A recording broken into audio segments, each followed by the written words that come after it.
Friends, listen close. Revenge is one of those words that taste bitter on the tongue and leaves us hungry for something sweeter.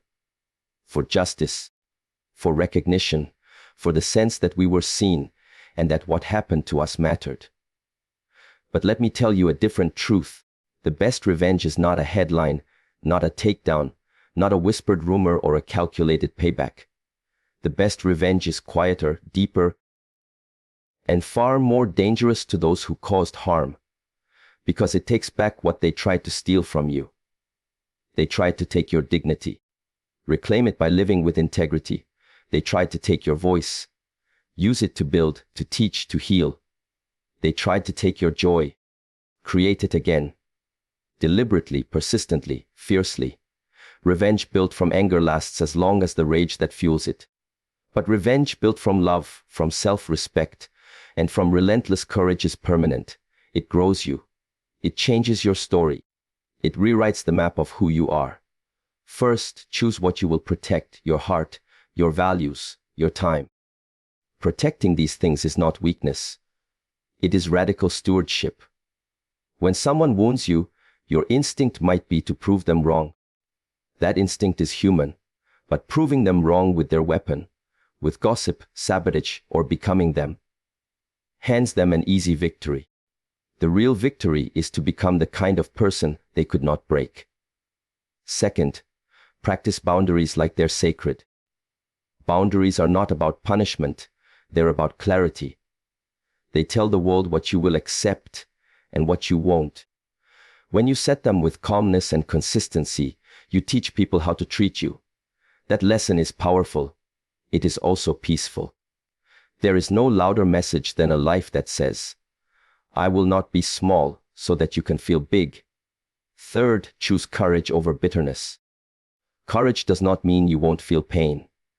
Courage means you feel pain and still show up for possibility. It means standing on the edge, vulnerability in one hand, truth in the other, and stepping forward anyway. People who hurt others often do so from their own fear. Courage dissolves the power of that fear. It disarms cruelty by refusing to be shaped by it. Fourth, create. Build something that matters to you. Let your energy go into projects, relationships, learning, and joy.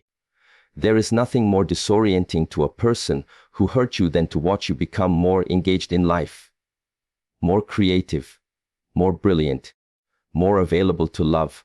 Your creations are a form of revenge. They outlast grudges. They outshine small-mindedness.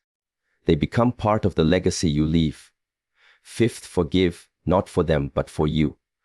Forgiveness is not forgetting or excusing. It's deciding that your story will not be defined by the harm done to you. It's the slow work of loosening the ropes that tie you to the past. When you forgive, you strip the offender of the control they hold over your present. That liberation is the most profound revenge of all. Finally, live honestly, speak your truth without malice. Take responsibility for your part, where applicable, and refuse to claim more blame than is yours. There is a medicine in humility and an armor in owning your life. People who live with humility and fierce honesty are magnetic. They attract better people, better opportunities, and a better self. So the next time someone hurts you, don't rush for ruin. Rush for resurrection. Build a life so full of meaning, so rooted in courage and care, that the echoes of their harm become faint background noise. Let your life be your answer. Let your joy be your signal. That is not petty revenge. That is lasting victory. Stand tall. Protect your heart. Create. Set boundaries. Show up courageous and kind. In the end, the best revenge is the life you make that proves you were always worth more than they could see. There is a word that many of us were taught to avoid at all costs. A word we were told signals weakness, fragility, exposure. That word is vulnerability.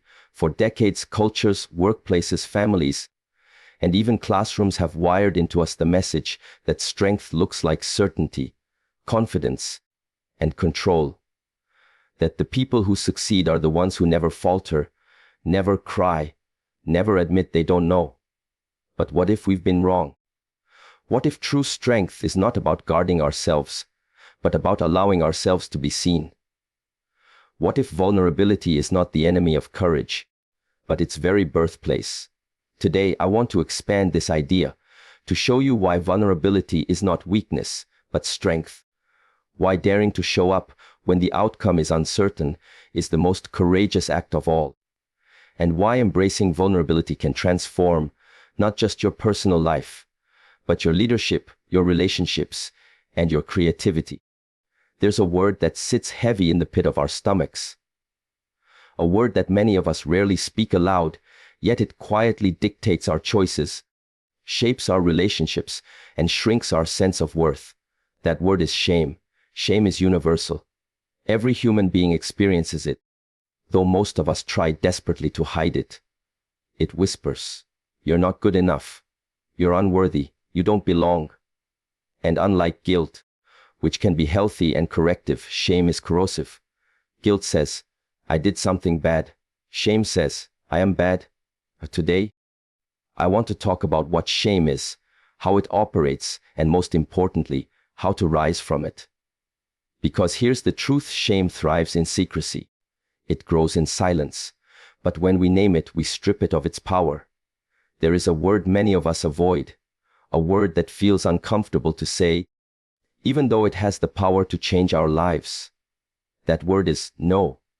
We hesitate to say it because we fear disappointing people, being judged, or seeming unkind. From a young age, many of us were taught that goodness means compliance, that being lovable means being agreeable, that kindness means saying yes. But the truth is this: without boundaries, there is no real kindness, no genuine connection, and no authentic life. Boundaries are not walls meant to shut people out. They are the invisible lines that protect our well-being, our energy, our time, and our dignity. They are the rules we set that define how we want to be treated and how we will treat others. And yet, too many of us live without them because we fear that setting boundaries will make us appear selfish. But in reality, the absence of boundaries often leads to resentment, exhaustion, and disconnection. Think about it. Every time you say yes when you really want to say no, a little part of you grows resentful. Every time you agree to help when your body is exhausted, you chip away at your own energy. Every time you accept disrespect because you don't want to create conflict, you quietly teach others that it's acceptable to treat you that way. Over time, this creates not peace but bitterness. We smile on the outside but feel empty inside. Boundaries are not selfish. They are acts of self-respect. They communicate to the world, "This is what I will allow, and this is what I will not." And in doing so, they protect the space where love, joy, and creativity can flourish. It is important to recognize that boundaries are not about controlling others. They are about controlling ourselves. We cannot force someone to respect us, but we can decide what we will tolerate. We cannot make someone value our time, but we can choose not to give it away freely to those who drain us. Boundaries are not punishments. They are clarity. They make relationships healthier because everyone knows where they stand. When we do not set boundaries, we may think we are keeping the peace, but what we are actually doing is creating false harmony that eventually collapses under the weight of resentment. So why do so many of us feel guilty when we try to set boundaries? Guilt shows up because we confuse boundaries with rejection. Saying no feels like pushing someone away. But boundaries are not about rejection, they are about preservation. They preserve our capacity to love, to give, to be present. Without boundaries, we give so much that we burn out. And when we burn out, we have nothing left to offer. The paradox is this: boundaries make us more available, not less, because they allow us to give from a place of wholeness instead of depletion. Imagine your life as a garden. Your energy, your time, your heart. These are the flowers in that garden. If you let anyone trample through without rules, the flowers will die. Boundaries are the fence that protects the garden. They do not keep out everyone. They simply create a structure so that what is inside can grow. People who respect your fence will enter with care. People who ignore it will show you they were never meant to stay. Of course, setting boundaries is not easy. It requires courage. It requires us to tolerate the discomfort of disappointing others.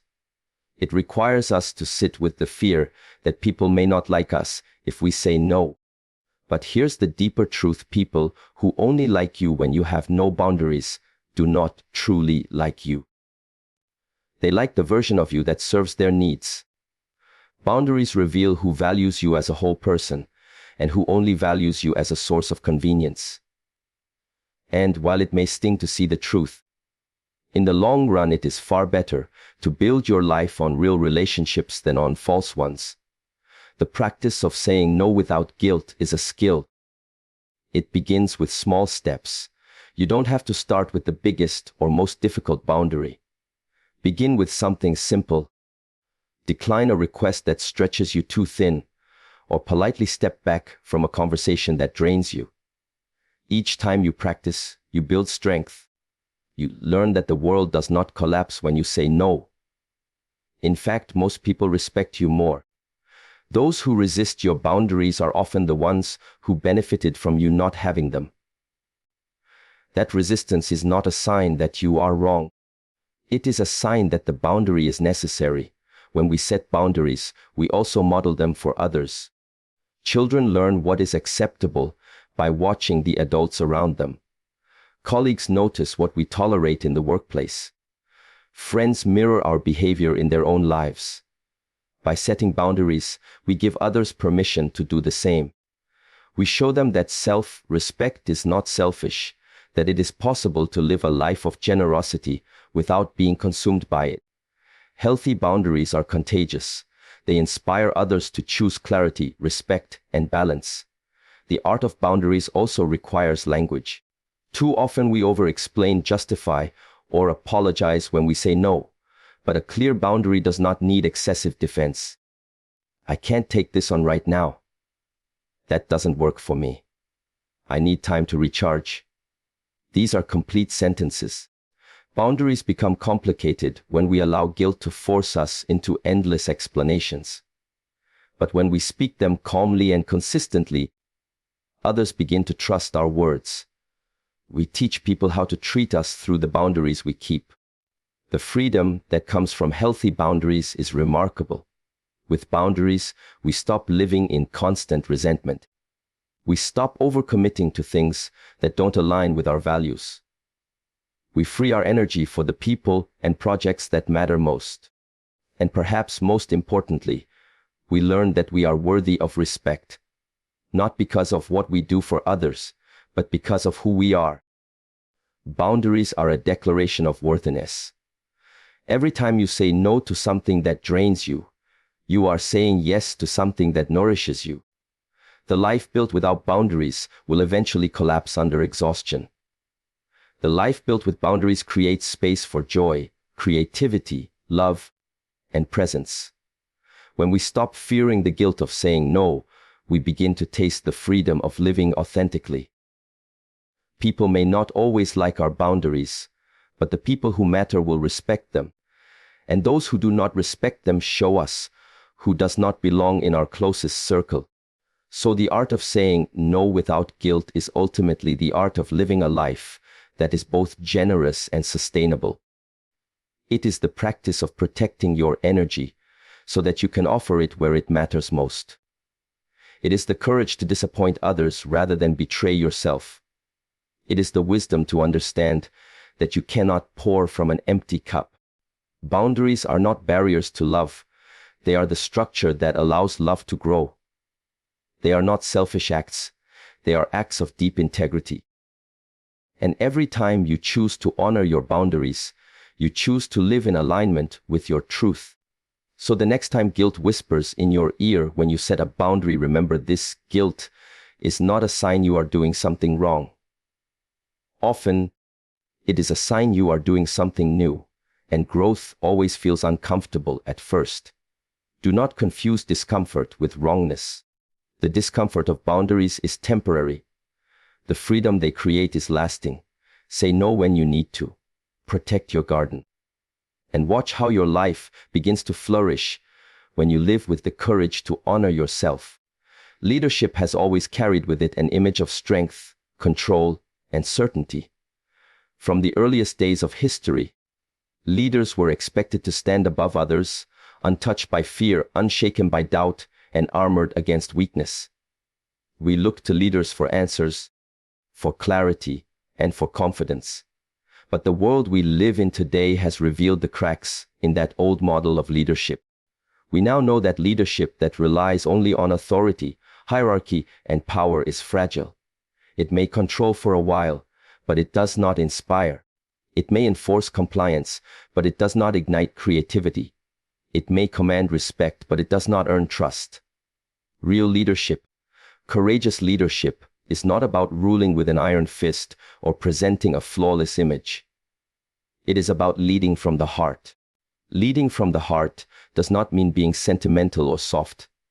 It does not mean lowering standards or avoiding accountability. On the contrary, courageous leadership requires holding people accountable in a way that is grounded in respect and empathy. It requires the courage to face uncertainty without pretending to have all the answers, the courage to admit mistakes, and the courage to stand firm in values even when it is unpopular. True leadership demands vulnerability, because only vulnerability creates trust. Think about the leaders who have inspired you most in your life. Were they the ones who pretended to be invincible? Or were they the ones who showed you that they were human? That they made mistakes, that they struggled, that they cared deeply about people? Most of us connect to leaders who dare to be real.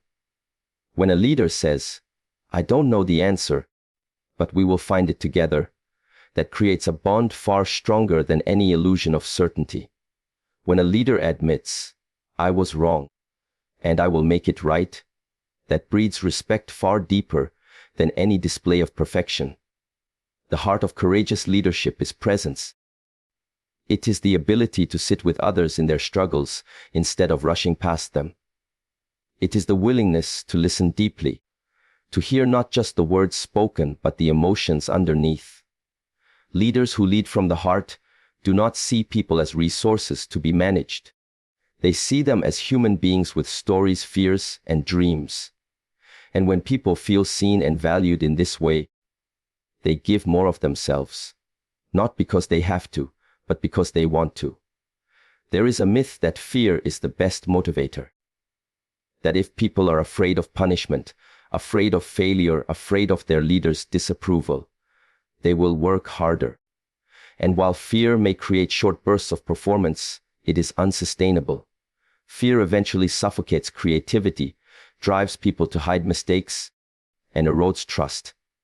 Courageous leadership, by contrast, creates environments where people feel safe to take risks, safe to speak up, and safe to fail and try again.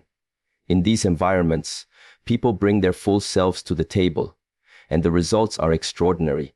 Of course, leading with heart is not without risk. When you open yourself to others, you open yourself to criticism. When you show vulnerability, there will be people who misinterpret it as weakness. When you make decisions rooted in values rather than popularity, you will face resistance. But that is what makes it courageous. Courage is not the absence of fear. It is moving forward in spite of it. A leader who hides behind armor may avoid criticism, but they also avoid connection. A leader who never risks vulnerability may look strong, but they will never build the deep trust that real leadership requires. Leading from the heart also means making difficult choices that honor integrity over convenience. Sometimes it means saying no to an opportunity that compromises your values. Sometimes it means standing up for a team member when it would be easier to stay silent. Sometimes it means admitting to your group that the path forward is uncertain, but that you will face it together. These choices are not always comfortable, but they create a culture of authenticity.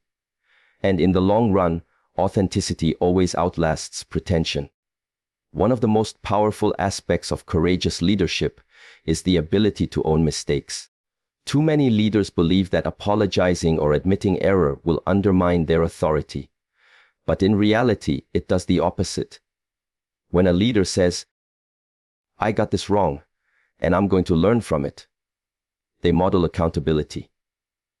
They show their team that mistakes are not the end, but opportunities for growth. This creates a culture where others feel safe to admit their own missteps, and in that safety, learning and innovation thrive. Another element of leading from the heart is empathy. Empathy is not simply feeling sorry for someone. It is the active choice to try to understand their perspective, to step into their experience without judgment. When leaders practice empathy, they unlock the potential of their teams. They notice when someone is struggling before performance declines. They understand what motivates each individual. They adapt their approach not to manipulate, but to connect. Empathy fuels trust, and trust fuels performance. There is also an element of courageous leadership that requires clarity. Leading from the heart does not mean avoiding hard conversations. It means having them with honesty and respect. It means being clear about expectations, about consequences, and about direction, while still treating people with dignity.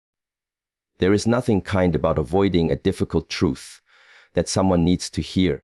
Real kindness is telling the truth in a way that is firm but compassionate. That balance is at the core of leading with heart. The leaders who change the world are not those who are the loudest, or the most flawless, or the most feared. They are the ones who are willing to stand in their humanity and invite others to do the same. They are the ones who see leadership not as a title or a position, but as a responsibility to create environments where people can thrive. They are the ones who understand that power is not about control, but about service. To lead with courage and heart is to live in alignment with your values, even when the world pressures you otherwise. It is to see leadership as an act of stewardship, not domination. It is to know that success is not measured only by profits or accolades, but by the lives you touch, the trust you build, and the legacy you leave. So the question is not whether you have the authority to lead. The real question is whether you have the courage to lead with heart. Because titles can give you authority, but only courage can give you influence. And it is influence that changes lives. Leadership will always carry risk.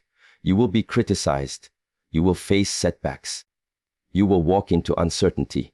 But if you choose to lead with empathy, with integrity, and with vulnerability, you will create something far more enduring than fear-based compliance.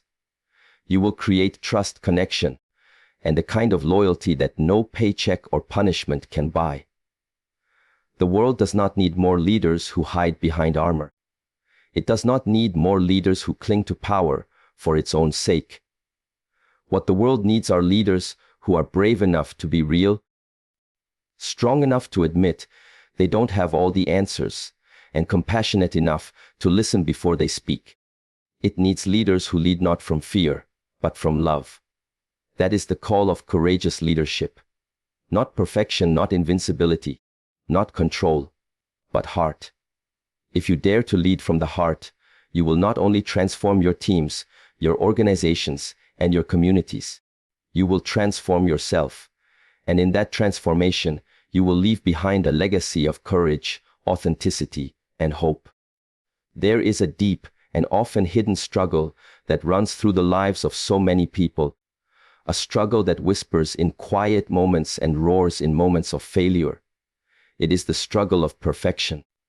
The voice of perfection tells us that we are never quite enough. It tells us that we could always be thinner, smarter, more successful, more admired. It tells us that if we just worked a little harder, looked a little better, earned a little more, then finally, we would deserve love and belonging. And so we chase perfection as though it were the key to happiness. We edit ourselves for approval. We strive for flawless appearances. We compare our insides to other people's outsides, and in that comparison, we always come up short. The pursuit of perfection promises joy but delivers exhaustion. It promises worthiness but leaves us drowning in shame. But there is another way to live, a way that does not ask us to earn our worth through endless striving. This way is what we call wholehearted living. Wholehearted living is not about being perfect. It is about being real. It is about waking up each morning with the courage to say, I am enough, exactly as I am, even as I continue to grow. It is about letting go of the need to prove ourselves and embracing the freedom of simply being ourselves. Wholehearted living is the practice of choosing joy over perfection. Joy and perfection cannot exist in the same space. Perfection demands control, and joy demands surrender. Perfection thrives on fear. Fear of judgment, fear of rejection, fear of not being good enough. Joy thrives on gratitude, presence, and acceptance. When we are consumed with perfection, we are never truly present, because our minds are always on what we should be doing better. We miss the laughter of a child because we are worried about the mess in the kitchen. We miss the sweetness of connection because we are rehearsing the perfect thing to say. We miss the miracle of the moment because we are haunted by the fear of imperfection. But when we choose joy, we step into the present moment with open hands. We notice the little things that make life beautiful. We allow ourselves to laugh, to play, to rest without guilt. We let go of the exhausting burden of should and embrace the gift of is. Choosing joy over perfection does not mean lowering our standards or refusing to grow. It means shifting our motivation. Growth born of shame is toxic. Growth born of joy is life-giving. When we chase perfection, we change ourselves out of fear of not being loved. When we choose joy, we grow out of love for ourselves and for life. That shift makes all the difference. Instead of striving to fix what is wrong with us, we begin to nurture what is already good. Instead of running from shame, we begin walking toward wholeness. The truth is that perfection is an illusion. No one lives a flawless life. Every human being makes mistakes, feels fear, and experiences failure. To hold ourselves to an impossible standard is to guarantee suffering. And yet, so many of us cling to perfection because we believe it protects us. We believe that if we look perfect, act perfect, perform perfectly, then no one can reject us. But the cost of that protection is authenticity. In our quest to avoid rejection, we reject ourselves. In our desperate attempt to belong, we hide the very parts of us that are most human, most beautiful, most worthy of connection. Wholehearted living asks us to do the opposite. It asks us to embrace imperfection, to show up as we are, and to trust that real belonging is never found through performance. Real belonging is only possible when we are brave enough to be authentic. Living wholeheartedly requires vulnerability, and vulnerability requires courage. To choose joy is to risk being seen. It is to risk being misunderstood. It is to risk laughter that sounds too loud, tears that come too quickly, or love that feels too big. It is easier, in many ways, to hide behind the armor of perfection. But armor may keep us safe, yet it also keeps us lonely. Joy cannot thrive behind armor. It needs openness, tenderness, and presence. And so, wholehearted living calls us to lay down our armor piece by piece. It calls us to trust that even in our flaws, even in our failures, we are enough. Joy also demands gratitude. Gratitude is the antidote to perfectionism. Perfection looks at what is missing and says, not enough. Gratitude looks at what is present and says, this is a gift. When we cultivate gratitude, we retrain our minds to see abundance instead of lack. We begin to notice the moments of beauty that perfectionism would have us ignore. The warmth of sunlight on our skin, the sound of a friend's voice, the comfort of a shared meal. Gratitude grounds us in reality, reminding us that joy is not found in a flawless life, but in the messy, ordinary moments we so often overlook. To live wholeheartedly is also to embrace rest and play. Perfectionism tells us that rest is laziness and play is frivolous. It tells us that we must always be achieving, producing, improving. But the soul cannot thrive under constant pressure. Rest is not a luxury. It is a necessity. Play is not a distraction, it is a source of renewal. When we allow ourselves to rest and play, we remind ourselves that our worth is not tied to our productivity. We remind ourselves that joy is not something to earn, but something to receive. One of the greatest acts of courage in wholehearted living is self-compassion. Perfectionism thrives on self-criticism. It tells us that we will only improve if we are hard enough on ourselves. But research and lived experience show the opposite. Shame does not lead to growth, it leads to paralysis. Compassion, on the other hand, creates resilience. When we treat ourselves with kindness, we are more likely to get back up after failure, more likely to take risks, more likely to live fully. Self-compassion is not indulgence. It is survival. It is the recognition that we are human, and humanity is not a flaw to be fixed, but a truth to be honored. Wholehearted living is not a destination we arrive at once and for all. It is a daily practice, a choice we make again and again. Some days we will slip back into perfectionism, into comparison, into shame, but each time we have the chance to return to joy. Each time we have the chance to put down the burden of not enough and pick up the gift of I am enough. Wholehearted living is not about getting it right every time. It is about showing up every time with courage, gratitude, and compassion. The power of wholehearted living lies in its simplicity. It is the quiet decision to laugh at yourself instead of criticizing.